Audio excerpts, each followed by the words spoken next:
मालमत्ता कर विभाग आणि निवडणूक कार्यालयामध्ये कामात निष्काळजीपणा दाखवल्याबद्दल गौसू कार्यालय अधीक्षकांसह 7 कर्मचाऱ्यांवर महानगरपालिकेचे आयुक्त डॉक्टर सचिन ओंबासे यांनी दंडात्मक कारवाईचा बडगा उचललाय।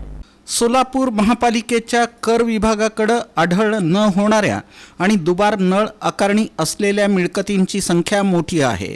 या मिळकतींची यादी तयार करण्याचे आदेश दिले होते। गौसू विभागाकडे मोठ्या प्रमाणावर जुनीच आकारणी असलेल्या मिळकती आहेत। या मिळकतींचा पंचनामा करण्याचे आदेश देण्यात आले होते। ही जबाबदारी कार्यालय अधीक्षक विनोद कुलकर्णी यांच्यावर होती। हे काम पूर्ण झालं नाही। महापालिकेच्या निवडणुकीचं कामकाज या विभागातील कर्मचाऱ्यांवर सोपवण्यात आलं होतं। याकडे दुर्लक्ष झाल्याचा ठपका प्रशासनानं ठेवला आहे। त्यामुळे कार्यालय अधीक्षक विनोद कुलकर्णी यांना 10,000 रुपये दंड आणि इतर कर्मचाऱ्यांना प्रत्येकी 1,000 रुपयांचा दंड आकारण्यात आला आहे।